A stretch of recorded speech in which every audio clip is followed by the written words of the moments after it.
ではただいまから、次の講演をさせていただきます。これよりお話をいただきますウェンデル・スティーブンス、アレックス・コリア氏はアメリカ陸軍のヘリコプターパイロットとして従軍しておりまして、アンドロメダ星雲からの人間の形をした地球外生命体と、遭遇いたした方でございます。そしてアンドロメダから宇宙の霊星、宇宙の生命体、地球の銀河における歴史について教えられた方でございます。演題はアンドロメダ生命体からの霊的教えでございます。では拍手をもってお迎えくださいませ。Thank you. Ladies and gentlemen, thank you very much. Arigato.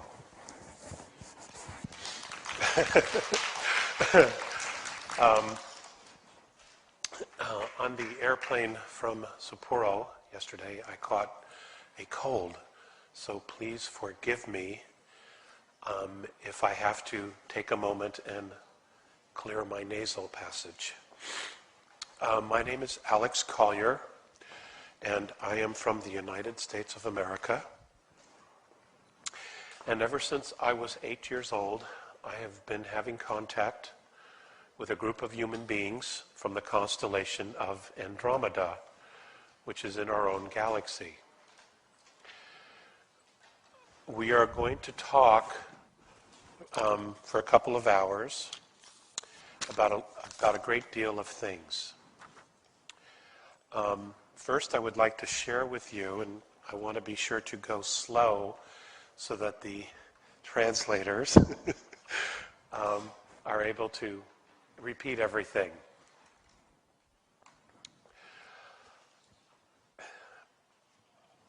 Earth, our home, is one of a kind. There is no other place like it. Nowhere else in all of our galaxy do we have as much insect life, plant life, mammal, animal, reptilian, human, many, many different races, many different types of life forms in a very, very complex ecosystem.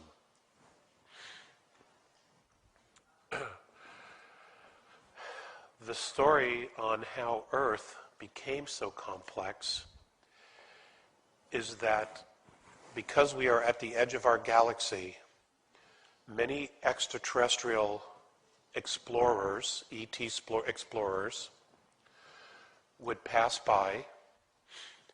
Some would stay. Some would take water before their journey out of our galaxy to another.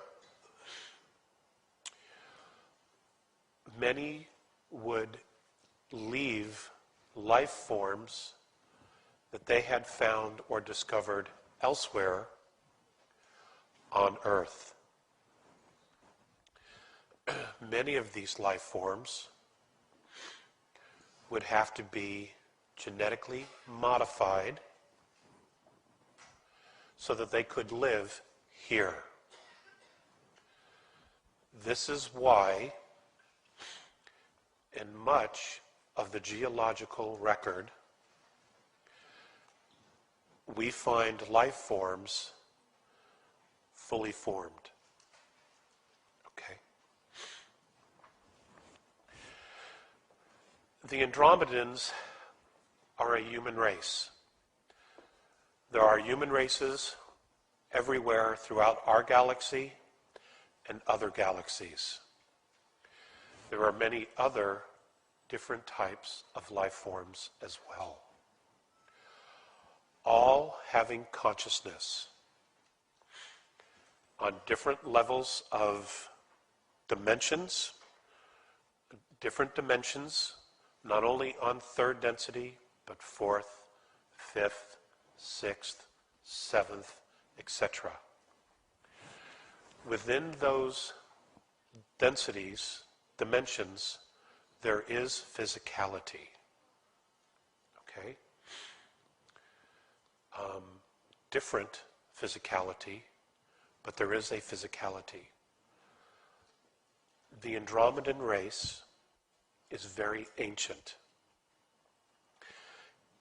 Its ancestry can be traced in our galaxy to Lyra. The reason for the pigmentations of their skin, which is blue, is because of the minerals in their soil and their sun. They come from fifth dimension. They are not third dimension like we are. As such, they have a different perspective, different technology, different spirituality, and yet they want to share with us the knowledge of who we are. Now, like all people on Earth, ETs also have a different perspective.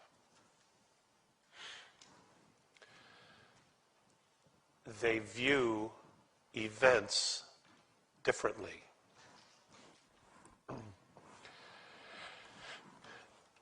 Therefore, like with all things that are an experience of which we gain wisdom, we have to use discernment. Okay?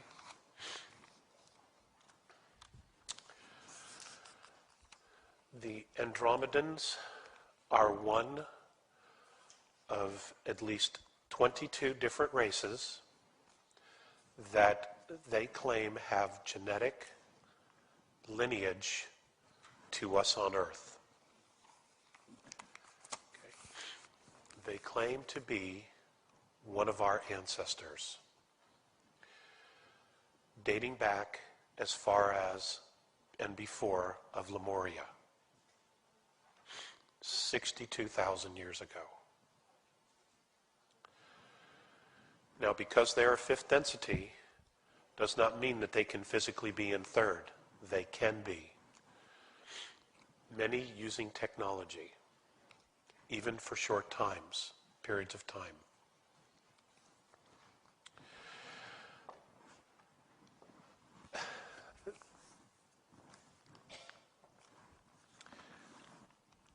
The reason they have come back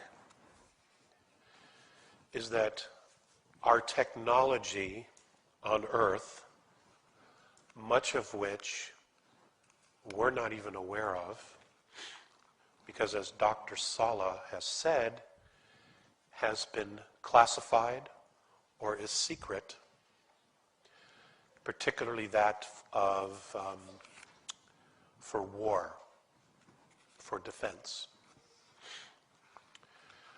has far surpassed our spirituality.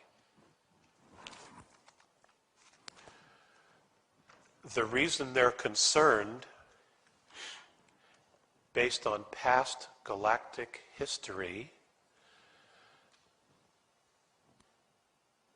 everywhere, is that when technology far surpasses spirituality, that particular race, in most cases, destroys itself. This, of course, would grieve them. And throughout our galaxy, there are the remnants of civilizations that have reached a high level of technology that no longer exist. The reason this is a concern is because the currency of the galaxy is not money. It's consciousness and its DNA. It is life forms. It is the expression of life. It is the expression of life becoming something else and evolving. It is the expression of a life form reaching consciousness, becoming aware of itself, and evolving to another dimension.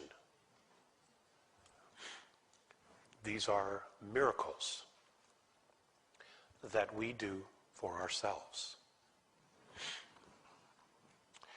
So this is one of the reasons why many ETs come here to study us, to visit us. Now, having said that, I also want you to know that we have free will. There have been many interventions on Earth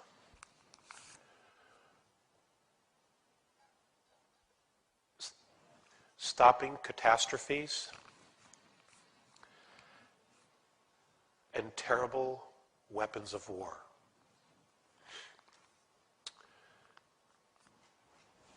It's important that I say this to you. There are no guarantees that they will continue to intervene on our behalf.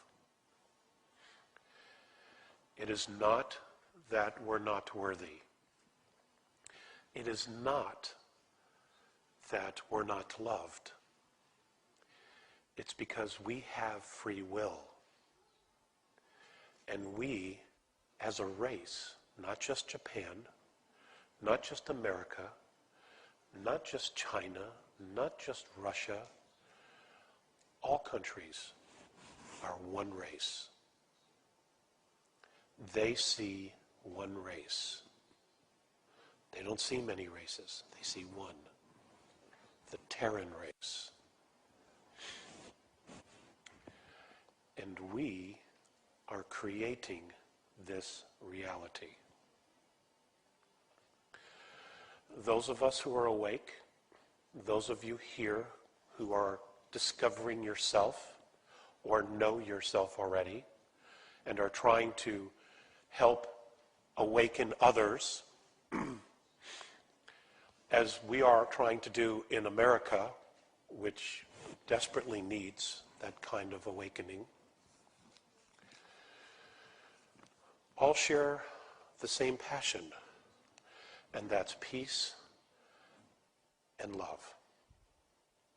We all want our children to grow up with clean food, clean water, educations, and free from harm. Okay? Again, the reason for saying this, and I will share with you in the Andromedans' own words, their concerns for humanity, is because if we stop and make the mistake of thinking someone is going to come and fix our problems, we may have a rude awakening. And then all that time when we could have been working, we did nothing. Okay? The Andromedans are an incredible race. Technologically, they are 10,000 years more advanced than we are, if you can compare the two. Spiritually, they consider themselves to be 50,000 years more advanced than we are. This apparently is indicative of the older, more successful civilizations. Spirituality drives technology, not the other way around. Okay?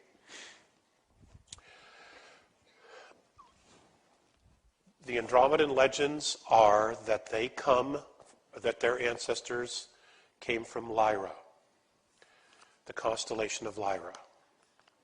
However, the human race, those ancestors came from someplace else. They themselves have not discovered the exact root or place of the human race.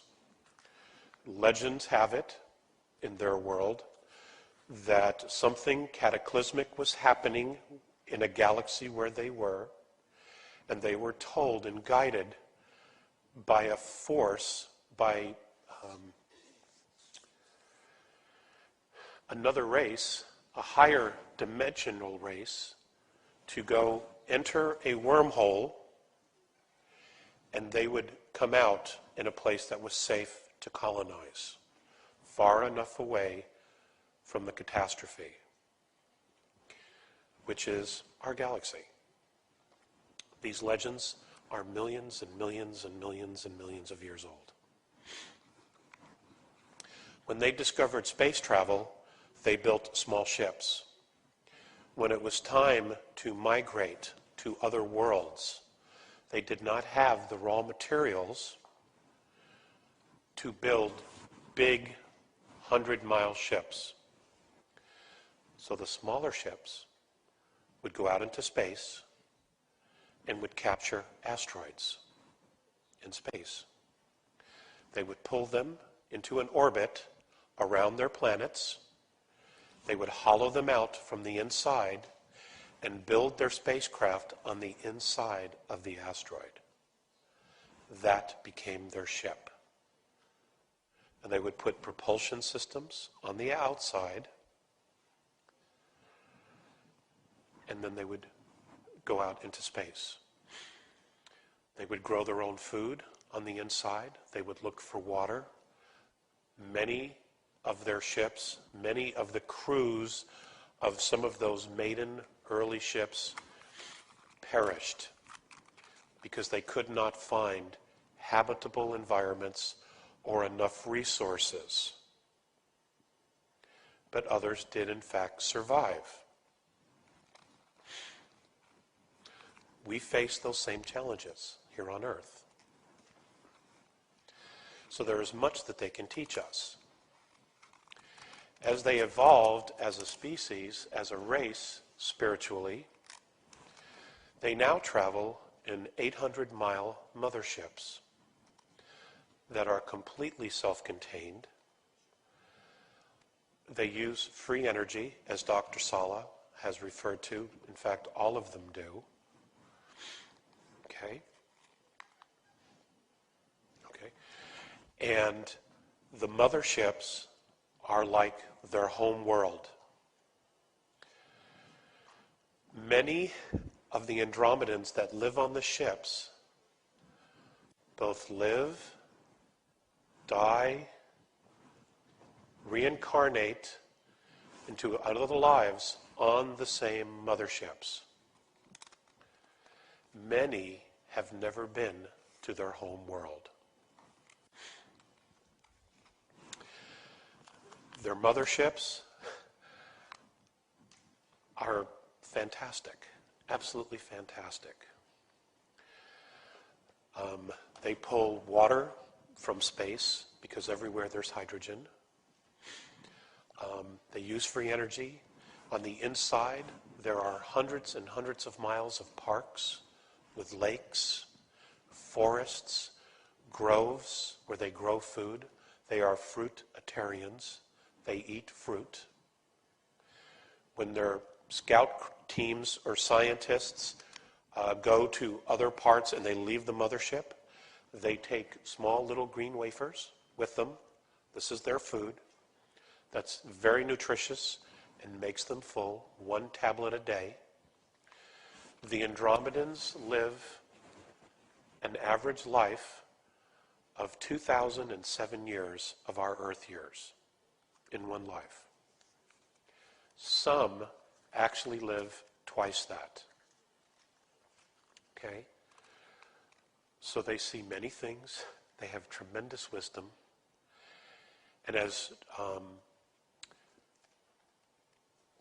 Colonel Stevens had said in previous lectures, and maybe he said it today, for some reason when the ETs leave their physicality and incarnate back in, come back in through the birth process, they remember who they are. They don't have the spiritual blind that we on earth have to deal with. Their DNA is 9-strand, not just 2. They are telepathic. If I could take all of you into their mothership and we were to walk into one of their park areas, you would see many people. But you wouldn't hear a sound except for the birds, the insects, and the animals. Okay, there'd be no sound because they all talk to each other by thought transference using telepathy. Telepathy is very interesting, and it is a phenomenal experience. And as Miss Angelica Wycliffe is going to share with you tomorrow in her talk about telepathy, is that you get entire concepts like this. For example, if we were to take our world and compile books on love, it would probably fill this room and then some. In the Andromedan world, where they come from, when they talk to each other and they talk about love, you get all of those books and more just like that. It's all in your head. It's right there. And now you know everything. It's very hard to process it. Sometimes you don't even know what you have in your head, which is why I'm a big fan of questions and answers periods. Because sometimes if people don't ask the question, I don't necessarily know what I know. Okay? The Andromedans use color, light, and holographic tools for healing.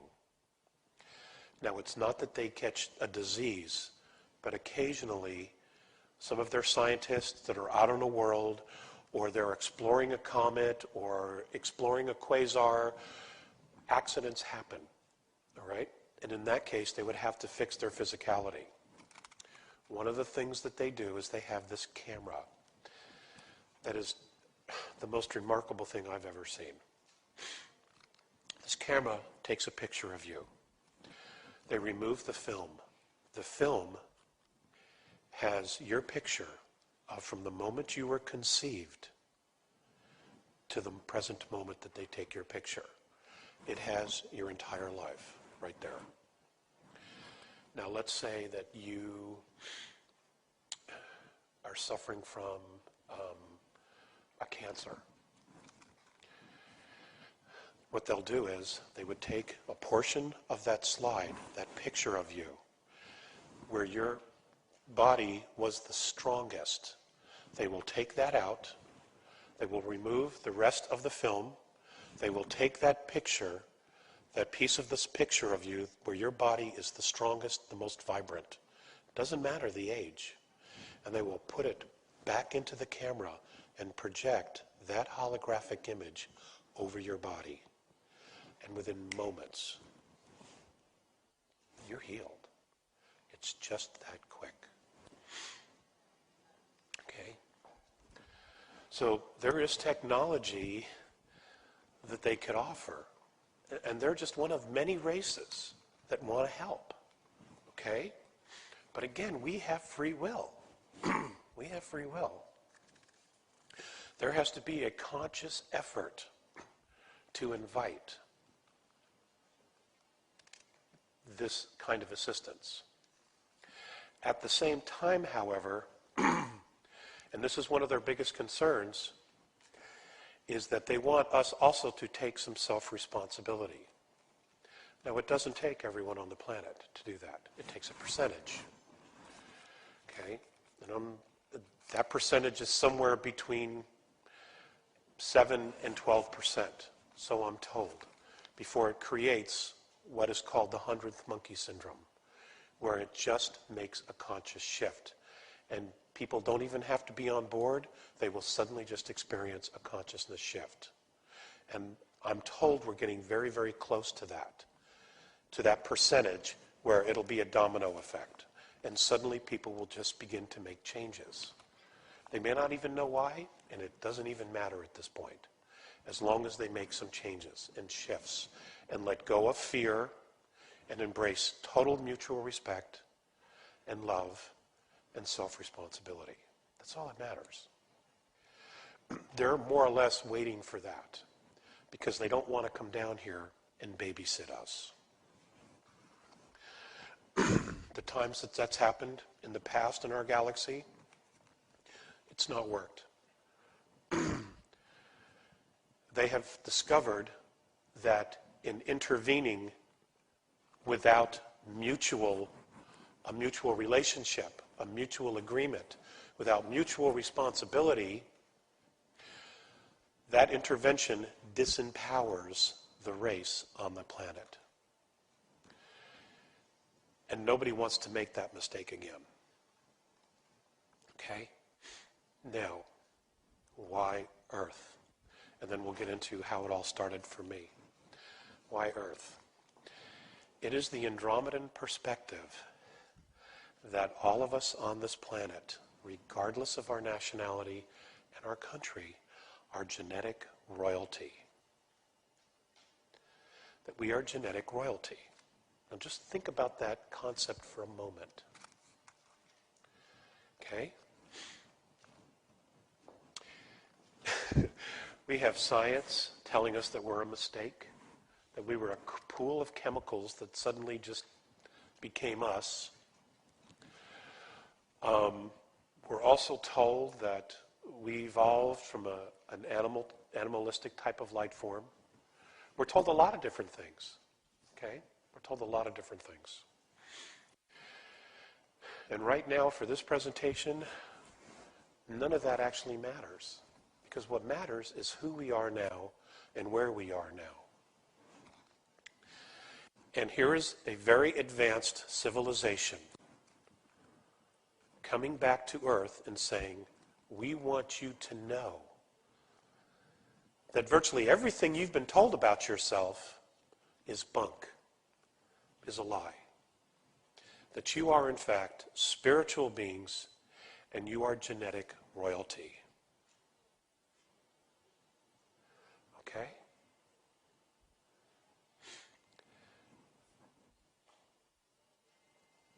If you get nothing else out of this presentation, please take that with you. Okay? There is nothing unforgiving about you. There is nothing unloving about you. There is nothing totally humbled about you. You are genetic royalty. All you have to do now is embrace that, embrace who you are as a soul, and stand up in power and in self-responsibility. Be the leader that you are. Okay? And you're all leaders. And this is one of the huge differences between what's happening on our world and what's happening in extraterrestrial worlds, ET civilizations, is that every single one of their people is raised and trained to be a leader. No followers. No followers. No president. And the people, no. In the Andromedan world, any one of their people, any one of their children could be the president. Anyone. Because they all have the same knowledge. They practice what is called the law of consistency. Okay? Every child, regardless of man or woman or handicapped, every child learns everything their parents know. Everything the scientists know. Nothing is withheld from them in any way, shape, or form. The children go to school, which would be equivalent in our world, 150 to 200 years, where they learn all the sciences. They learn to do everything that is required in their culture, in their society. They can choose to do and be anything that they want, as long as they contribute that technology, that skill, that commitment, that intent to the society, they're given everything they need. Nothing is withheld. They would never, ever think to create television to babysit their children. It would never happen.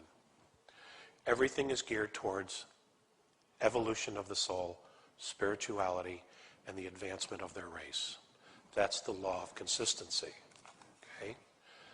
They do not dumb down their population, which is something we need to stop doing here on our planet. Okay, the beginning. 1964, I was living in Illinois, which is in the center of the United States, and every summer it was tradition to go up to the upper northern peninsula of Michigan for a family gathering and picnic. It was like the end of the summer, and all the aunts and the uncles would fly out, and we would all go up there, and we would just have a blast for a week, and we would stay at my grandpa's cabin. This was in August of 1964, which we did. We went up there, and as we were having fun, on one particular day, we decided to go out into the fields and play hide and go seek. And there was a lot of tall grass, and there was a lot of trees and chestnut trees and apple trees and the such. So there was a lot of insects and bees buzzing about. And the parents were all talking and telling stories about my grandpa and my grandma and, doing the things that they do. So we all went out into the fields to play. Well, I found a very good spot to hide, and, I moved some apples and some chestnuts, and I laid down in the grass, and I was hiding. And the grass was high. Unless you walked on top of me, you wouldn't see me. Well, when I woke up, it was close to dusk, and this was early afternoon. What had happened to me was that as I had fallen asleep, I woke up, and I was on a table. It was in a very lit room, warmly lit room. It wasn't very bright. In fact, this is actually brighter than the room was. And it was very warm, temperature-wise. And as I'm lying on this table, I'm still fully clothed. There is a man on one side of me, a very short man with very pale skin. He was obviously very old. And a very tall man, very young, light blue skin, who was 7 foot tall and physically perfect, just like that.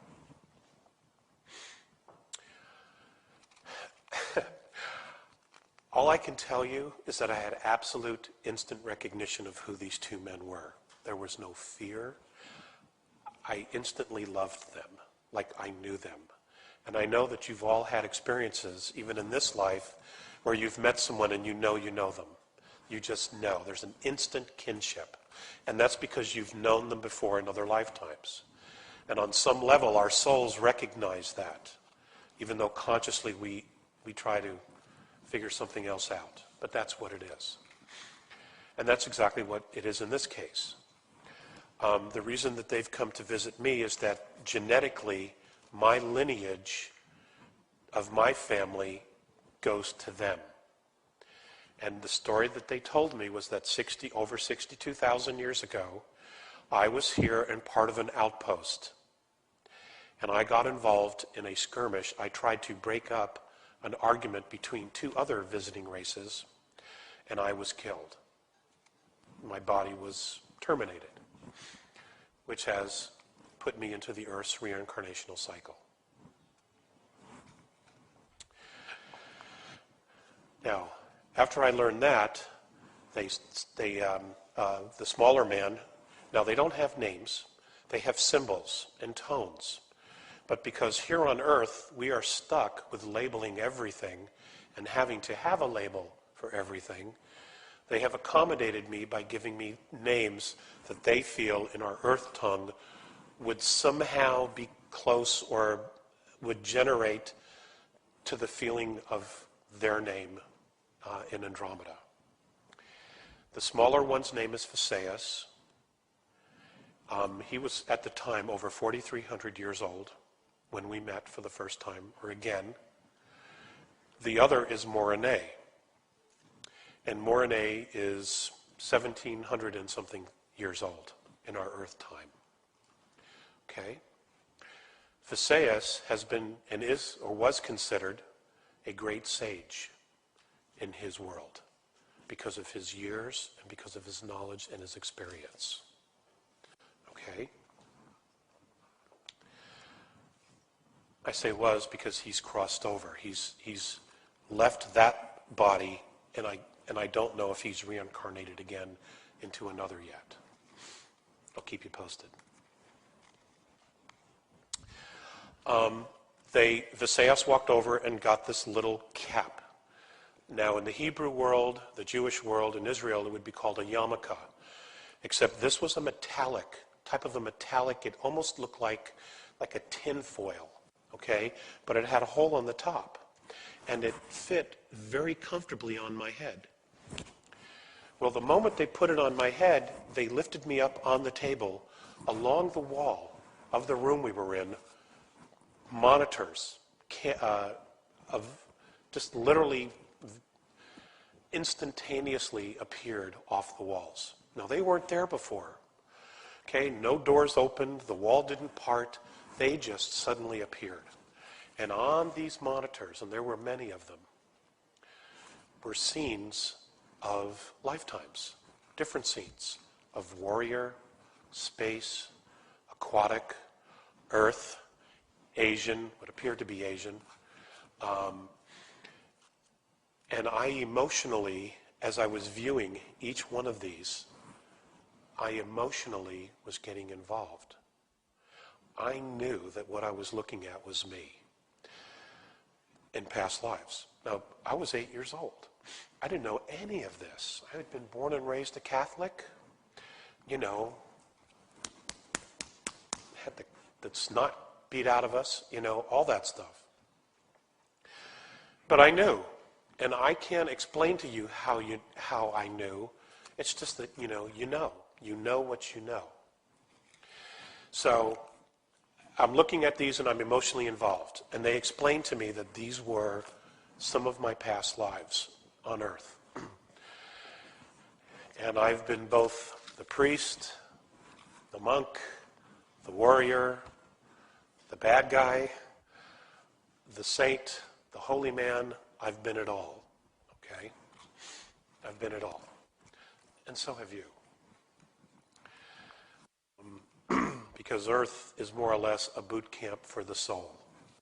You learn a great deal of experience here so that when you evolve in consciousness, we can take the lessons that we've learned in third density and take them home to our home star systems.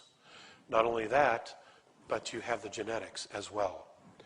And from what I've been told, inside of our DNA, what science calls junk DNA, there is incredible information and knowledge and wisdom and the ability to develop technologies of a spiritual nature that we have no idea how to even tap into yet because of where we are.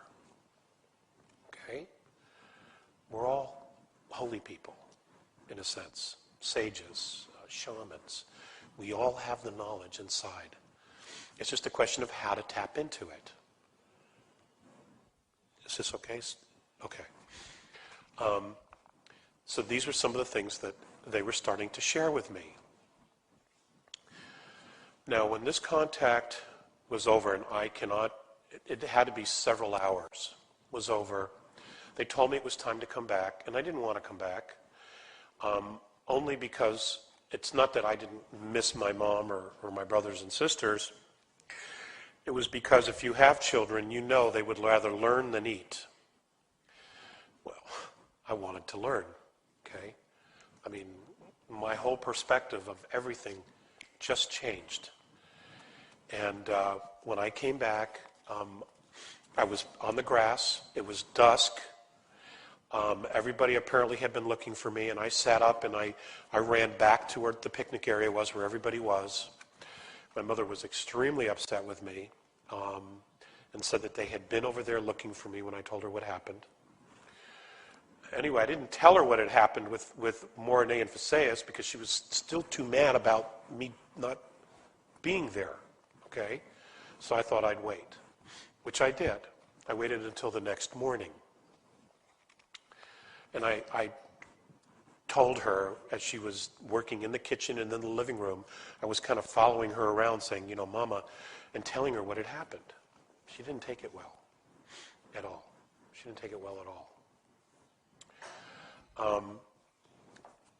And I have to regress here again for a moment and tell you that before I was brought back to Earth, or sent back to Earth, both Morine and Phaseus got down on their knee and they looked me straight in the eye and they said, we want you to know that no matter what happens, you're going to be okay. It's going to be okay. They made a very special effort to say this to me.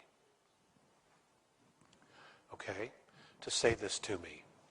To make me aware of this.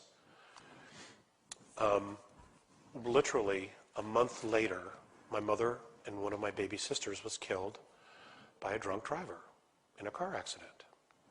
And everything changed at that point.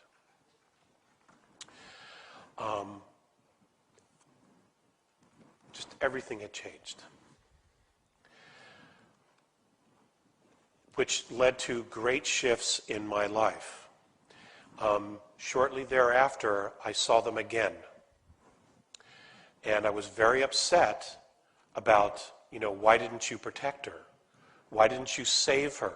Why didn't you do something as if, you know, it were their responsibility? Again, I'm 9 years old, you know, almost 9 at this point.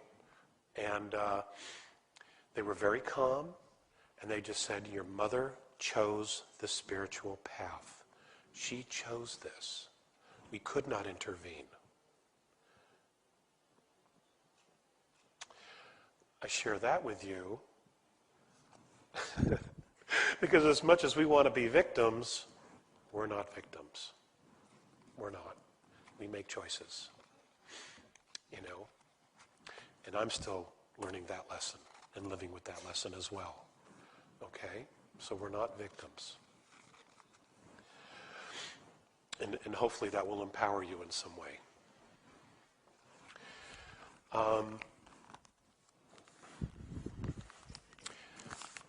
Much of what they've shared with me and what I'm extremely grateful for with the Andromedans is they've given me a very interesting reflection of who we are as a race.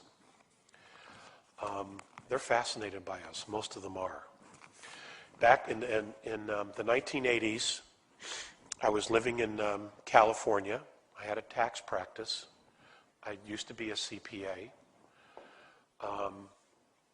in California, Los Angeles. And the contacts started up again. Now, I want to share with you that there has not been any consistent pattern at all.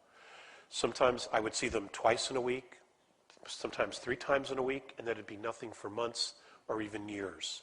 And then they would just show up again. So there's been no pattern whatsoever. And no, I can't sit there and call them and have them appear like it's a circus. I can't do that. I've tried. Sorry. In the 80s, specifically 1987, 1988, 1989, there was a lot of contacts. There was a lot going on. And they've taught me a lot about Earth history, and they started asking me questions about our civilization. Now, it doesn't make any sense to me why they would, unless they just wanted my perspective and they wanted to know if I knew. Because, you know, they've been studying us for years. They're fifth density, but they're also time travelers. They can go back and forth in time, so they know. They know everything about us. The good, the bad, and the ugly. They know it all. So on one particular occasion, I was asked to talk to them about money. And that discussion regarding money, I'm going to change the slide here. I spent some time putting together a paper on money, the history of money on our planet as far back as I could go, and why we use it today and why it has a measure of value, etc. Now, this went over a period of 4 to 5 contacts. When it was over, Mornay was very gracious. He said, "Thank you very much. I learned a lot." You know, of course, they already knew. But Visayas, and I totally feel like I was set up for this, Visayas just looked at me, and he said, "I don't understand." And I'm like, "Well, what don't you understand?" He said, "Why," now he's saying this telepathically because he didn't learn to speak ever, "why do you have to pay to live on a planet you were born on?"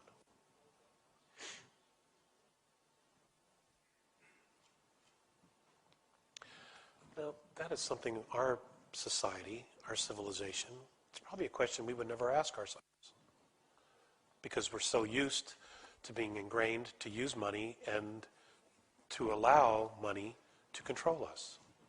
Okay? So that was a question. I bring that up to you only because that question has haunted me ever since that moment till today, and I don't want to be alone with that haunting. So now I've got you there with me, okay? So I'm sharing that with you. If any of you have an answer to that question, why do we have to pay to live on a planet we were born on, please let me know, okay? And I will push it forward. I don't have a genuine, because none of the other space ET civilizations use money. They don't use it at all, okay?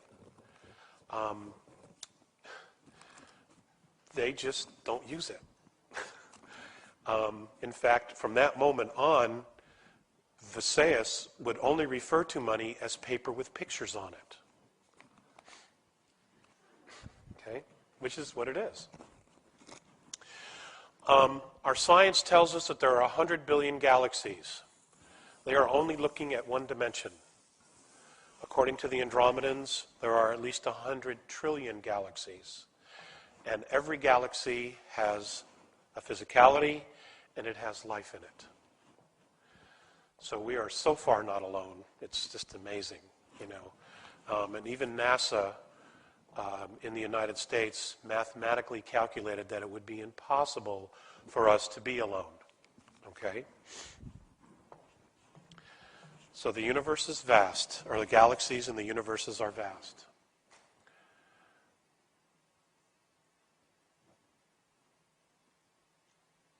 We are, of course, just beginning to travel space. We're going to find ruins everywhere. We're already beginning to find ruins in our own solar system. Dr. Sala, in his talk, started sharing things with you in regards to that. The information is overwhelming, absolutely overwhelming, but they're doing everything they can to keep us in this little box. And you know, that's another topic, all right? So yes, not only is our Earth history, our genetic history being suppressed from us, but so is technology. I'm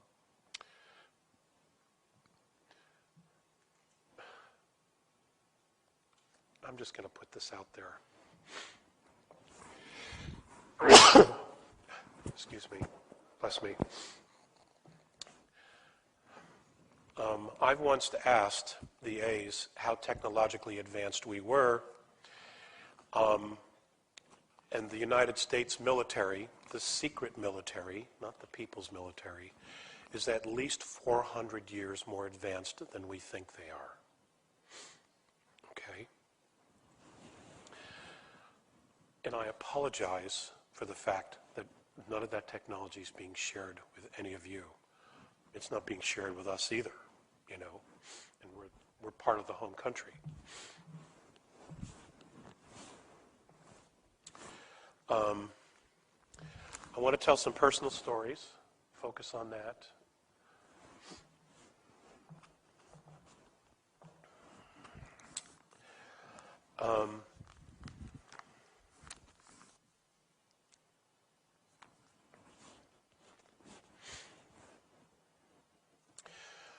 I had the privilege in 1989 of spending 3 months, 92 days to be exact, living with the Andromedans on one of their motherships.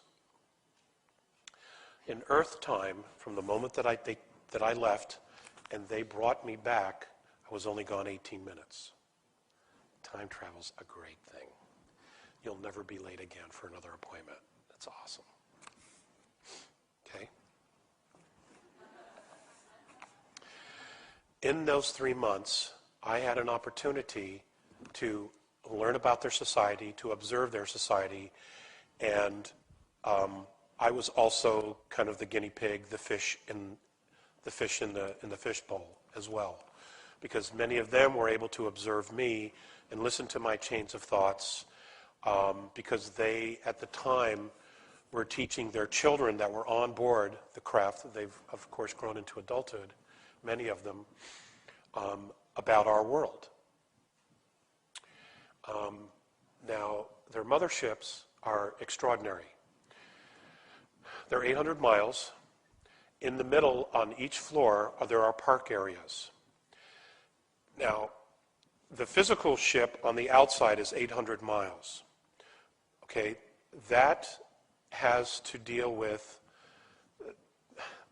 the outer shell of the craft. Has to pay attention to physical laws in the dimension that it's in. So when they enter third density, and that craft is here in third density, we would see it as 800 miles. Even some of their smaller craft, some of their scout craft on the outside, when they would show up to take me on board, and many of the other ETs that other contactees have met with, let's just say on an average they're 30 feet in diameter on the outside. But on the inside, they deal with different physical laws. And I don't know how they do that. I simply have not been able to grasp it. But the minute you cross that threshold, you literally are in a different dimension or a different plane. Okay? And as such, your physicality has to go through changes. For me, they have to give me a belt that I have to wear that holds my atoms and molecules and cells together. They hold it together for me, so that literally it forms like a cocoon around me. Now I can still touch everything, they can touch me, but it holds my cells together, so that in fifth density, I'm very comfortable. Okay? Physically, how it feels? You feel not only lighter, but I felt taller. I had more energy, even though I would have to sleep, because, you know, we're on a 24-hour cycle, and their one day is equivalent to almost 31 days of our world. That's their one day. And many of the Andromedans were concerned that I wasn't well because I had to keep taking naps. Okay, well, you know, I can only stay awake for 15 hours at a time. So, you know, there are changes. There were some real subtle changes of things that you'd have to deal with. They would have to get some food from Earth to have for me, including water, because I couldn't eat their fruit because it had too much oxygen in it. And the same for the water. Okay? One time they came to pick me up and they had the little green tablets. And this is what they use when they're away from the motherships. This is their food source. And it contains all the nutrition of their meals. And, I mean, they're no bigger than this. And I asked to try it. There was some telepathic communication between the crew. Some of them didn't think it was a good idea at all. But I was able to persuade Mornay to let me try it. Of which he did, but he just broke off a little piece. Just a little piece for me. So I took it and I chewed it up. And it tasted like hay or alfalfa here in our world. And I immediately felt full. Okay, I felt full. I'm like, wow, this is great, you know, this is great. And no more than just a few more minutes went by, and suddenly I'm getting pretty sick. I'm like, oh my God. Okay, and I had eaten earlier in the day on Earth, and I started to throw up. I'm embarrassed to tell you, but I made a mess. okay, of this room we were in. And Mornay was more than gracious. He just took me by the elbow and said, come on, let's go. And somebody else cleaned it up. And then he told me that the reason I got sick is because their food has too much oxygen for our body in it. Okay?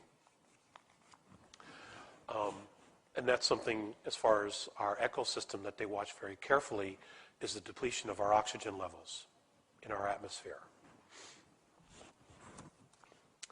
So, on the motherships, they have these huge parks. There's all kinds of animal life and plant life. Because they're fifth dimension, or fifth density, they have colors there and animal life and plant life that I cannot describe for you, because we just simply don't have any equal or anything that I could use as a reference point. Okay? But nonetheless, they're incredibly beautiful. And you don't use vehicles inside the park, all right? They have train systems or tram systems that don't make a sound. They don't have engines. I'm assuming they use some type of form of magnetics. And what you do is, if you need to go from one place to the other in the ship, you can either get in and go up along the sides, because along the outside of these parks, these park areas is like this. And if you look at every one of these areas here, and we can use this room as a perfect example, this would be a series of apartments all the way across. This would be a series of apartments with balconies, and everybody lives next to these parks, or on the outskirts of these parks. This is where all the living quarters are. And this is on each floor. I mean, one floor, literally, you could probably take the entire city of Tokyo and put it inside one of these little parks. That's how big it is. And what's even more amazing is that when you're down on the bottom and you're enjoying the park, you know, you're seeing sunlight, day, morning, day, dusk, nighttime, and the whole cycle continues again. All right? And you can easily forget that you're not on a planet, that you're on a spaceship moving through space. It's awesome, folks. It is just so awesome. You know, it's just, you just forget, you know, and it's so easy to forget, and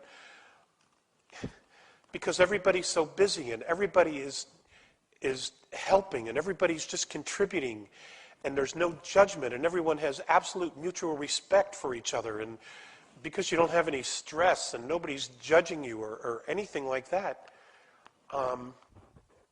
it's an awesome world. It's an awesome world. And there have been a lot of times I didn't want to come back.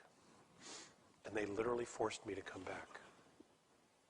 One time in particular, I was forced to come back. I didn't want to come back. Nothing was working here for me. You know, and I'm already in another reality.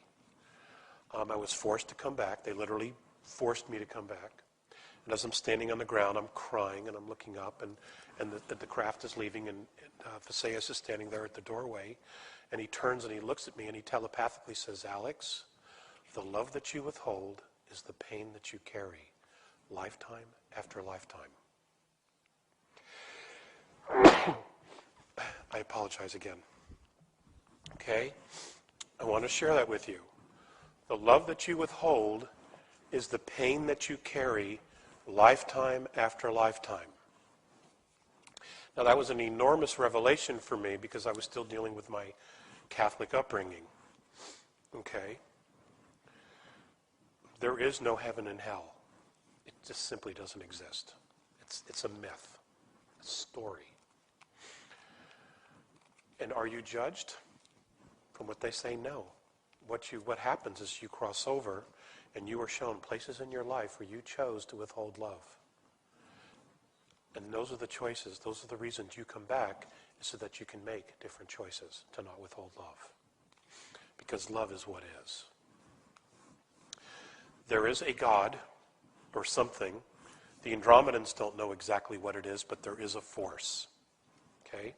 They refer to it as isness. It just is. Okay? And it holds all of the dimensions and galaxies and universes together. It's intelligent.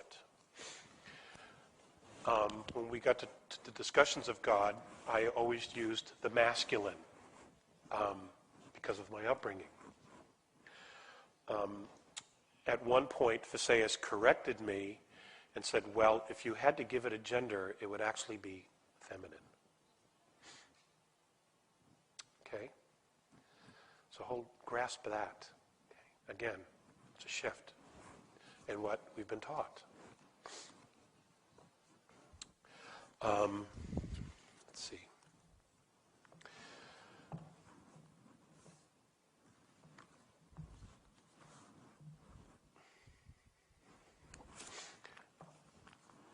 It's our destiny to travel out into space. It's our destiny to converse, to establish and create trade with other ET races. I just don't have an exact year of when that's all going to happen. Okay? But it's our destiny. And part of that destiny is being able to manage and control and live with ourselves.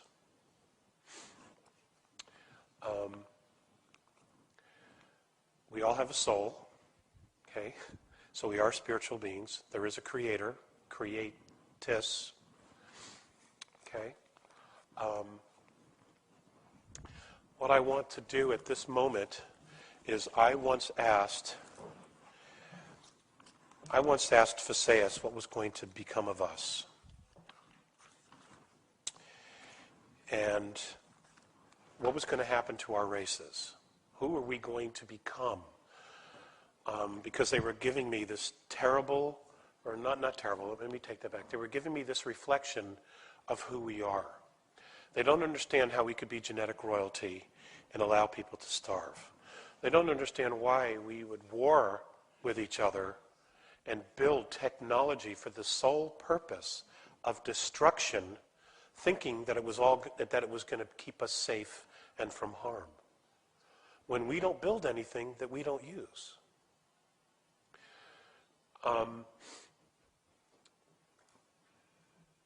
They don't understand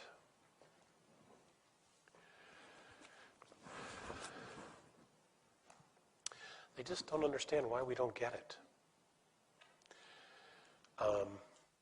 I guess they feel that we should know better. There was a time, there has been times, where there have been many discussions amongst ET groups about what to do on Earth to help us. There's been discussions regarding intervention around 2012. There have been discussions about intervention previous to 2012 regarding things that most of us don't know anything about in our world.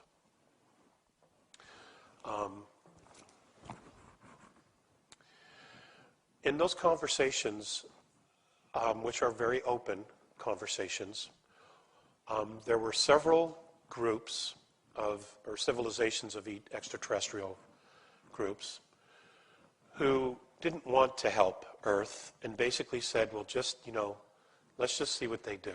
Let's not intervene in any way, shape, or form.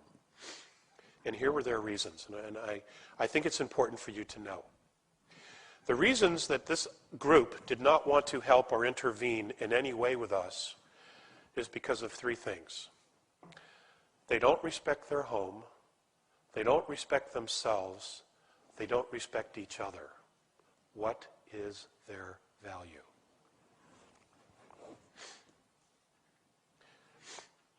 Okay, now they weren't talking about just Americans, they weren't talking about Japanese, they weren't talking just about Russians or Chinese, they were talking about all of us. and all the decisions that we make every single day as a race, you know? And that one hurt. That one still hurts. And those of us in the United States have been trying to get the word out. We've had a lot of problems trying to get this out. People who are closed-minded, news media that thinks it's ridiculous, religious fanatics who simply will not let go of old dogma that should have been dead 400 years ago. It's a real challenge. It's a real challenge. And the bottom line is you can't make anybody do anything because we all have free will.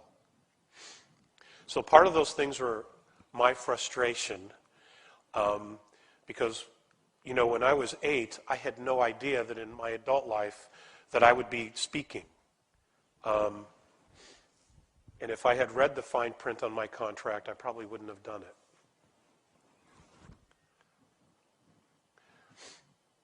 So what I've done, what I did was I asked Visayas at a moment of just pure, you know, letting go, what's going to happen to us? Here's his answer. This is what he said when I said what was going to become of us as a race. This is Visayas. Responsible freedom of self-determination. Becoming truly self-confident and free. To unconditionally be responsible for oneself without being coerced to accept some higher authority.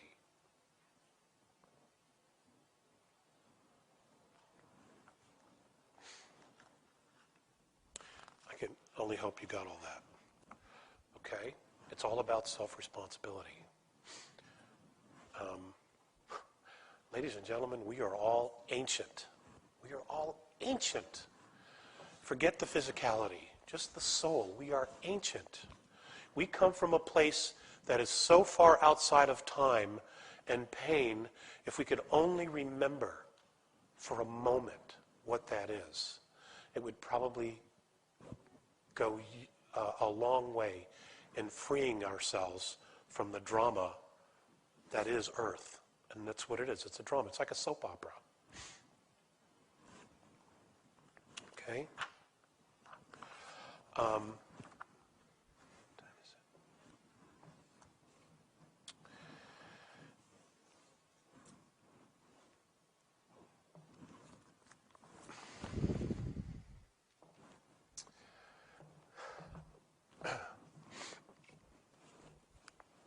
Many of our indigenous cultures had a lot more wisdom than we do today. And they still have more wisdom than we do today. In our country, we have the Native Americans.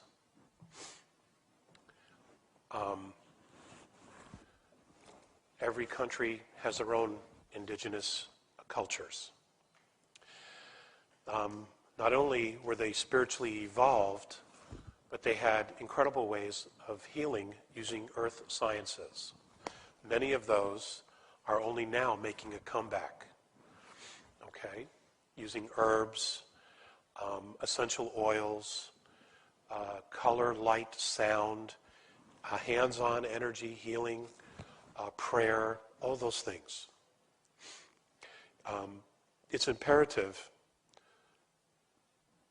that we pay attention to that wisdom, because our civilizations, the way they are, based on profit, based on control, based on manipulation, are not going to be around much longer. Okay? They simply cannot sustain themselves because they're lies. They're built on a lie.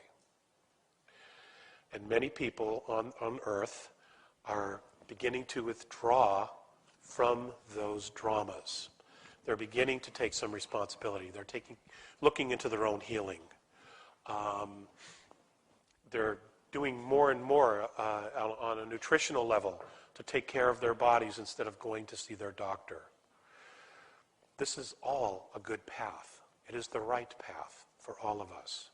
It is not to say in an emergency you don't use the medical society, but not for everything, okay? It's our responsibility, because you create yourself, okay?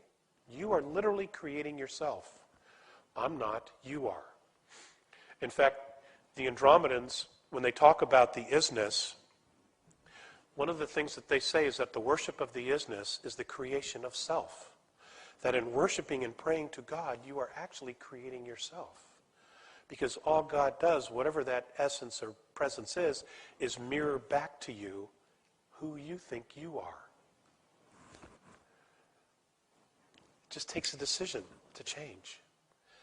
And then the courage to follow through and act and change, to do something different in the world. And this is why we're so excited about being here in Japan to talk to you guys about this. Because you're strong. You're wise. You're very determined. And you know about peace better than anybody. Okay? After experiencing what you did at the end of World War II. You're strong. You know, you came back. And that's leadership. And the world needs your kind of leadership, both on an individual level, community level, as well as a national level. Okay? I'm an American, so I can say this. We have many, many problems in America right now. And we're worried. We're very worried.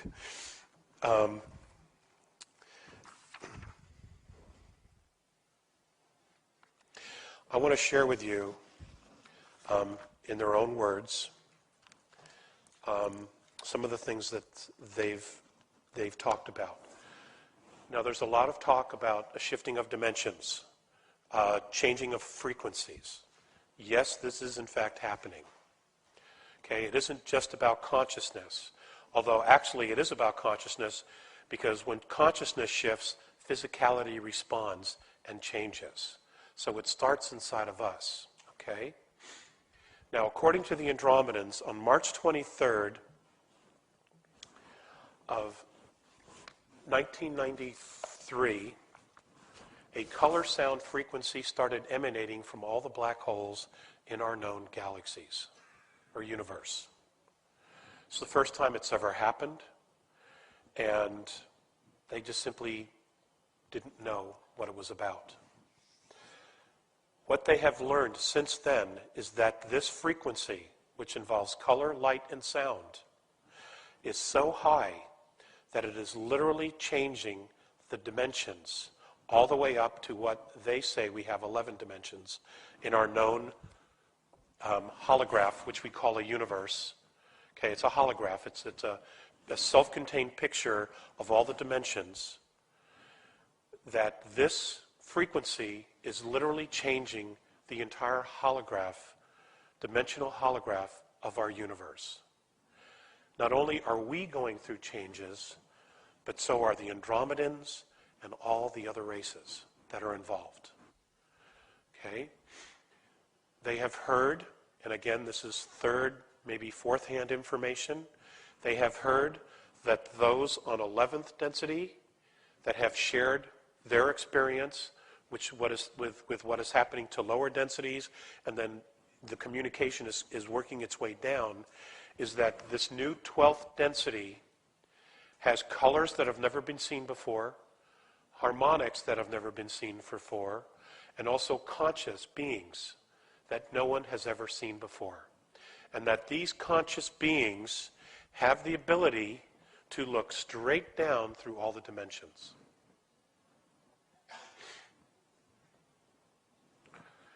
So, change is happening. Okay? So I told you that so I could set this up. This is from Mornay. All of us, regardless of our form and dimensional growth, live in boundless consciousness. It does appear that all things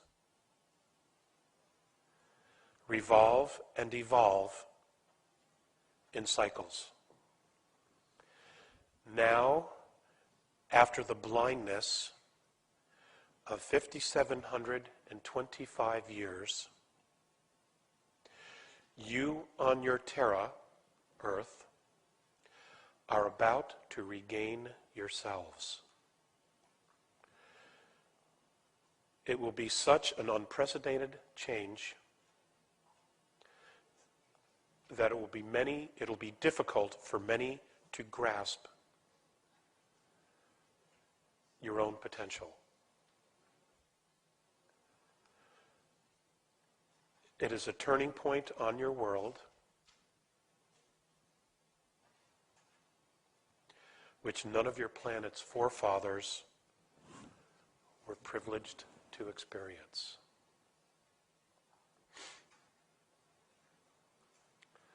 Okay, so we're the first. We're the first. I know that there's a lot of books. I know that there's a lot of channels. I know that there will probably be many contactees who share their knowledge.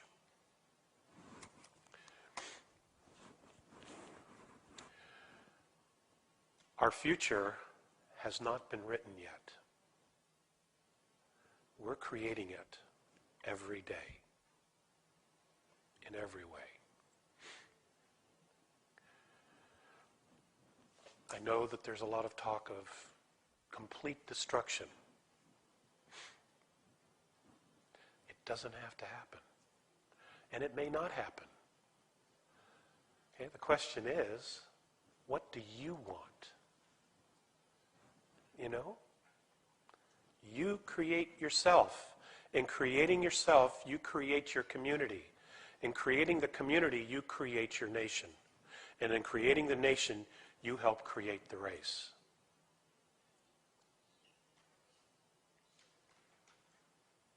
Okay?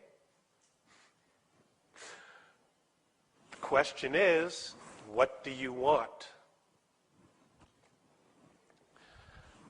I had an opportunity to ask recently, what's the one question that I should tell people? Is there a question that I should say to them? Is there something that I should ask them? Is there something that I should tell them, that's simple but clear and direct?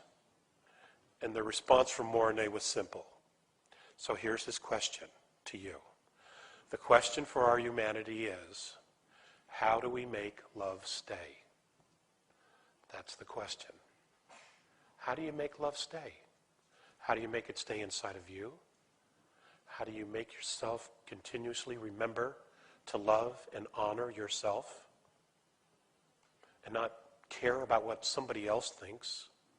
Because it really doesn't matter. That's the question. How do we make love stay?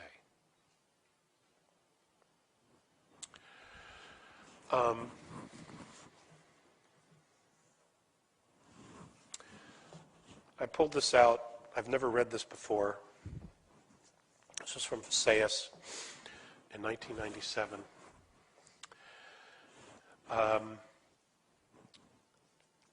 This was another contact, and I was having a hard time living in this reality where I would visit them and then have to come back to Earth.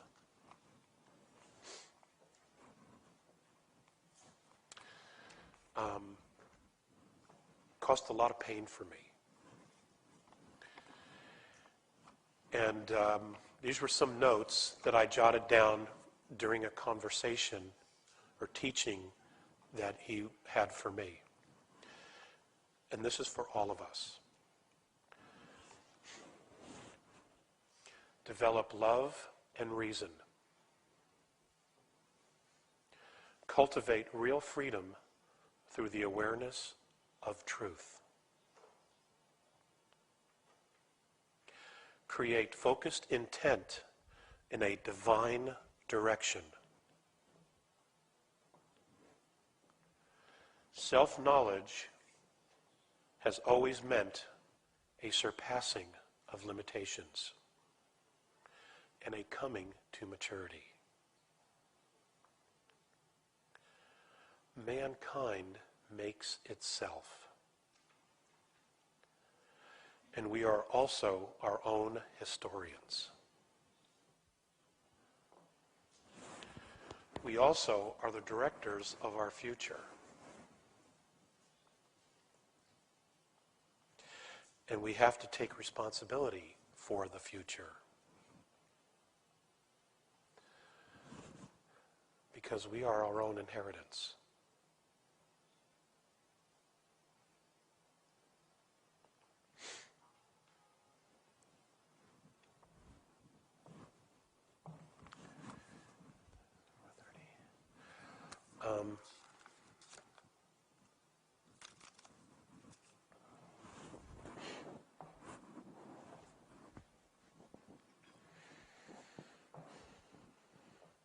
There are hundreds of ET civilizations visiting Earth. And they will continue to visit Earth or pass by Earth on their way to other galaxies. There are some specific races that actually have a genetic lineage to the peoples of Earth, and they are actively pursuing ways to help us and empower us and not violate our free will. Now, there are a lot of people who I've met over the years who have said, well, geez, Alex, why don't they just intervene? Why don't they just take the bad guys and put them on an asteroid and send them into space?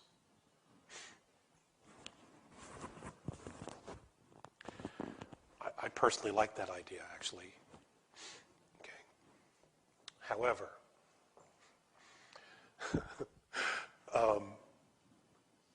if they do the work for us, what will we have learned? Now, irregardless of the fact that we desperately all want change and we want to see things work better, it's our responsibility to at least begin the effort to make the change. And we're kind of at a disadvantage, royalty or not,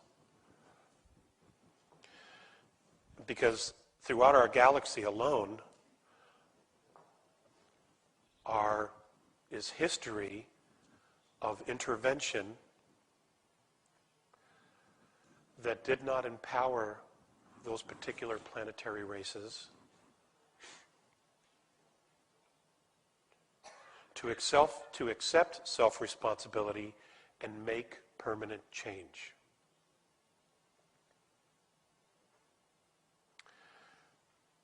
And those societies no longer exist.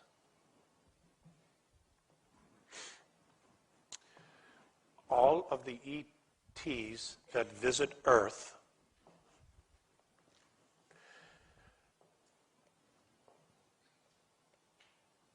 that may or may not intervene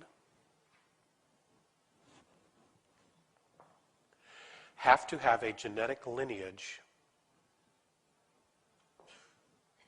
to our people. Otherwise, they can't be here. They're not supposed to be here. Okay? In the years to come, you will hear and be taught that ETs created us, that we are their children. I want to remind you that your soul, first and foremost. The shell is just something we use so that we can move through and experience third density, and fourth density, and fifth density. Okay?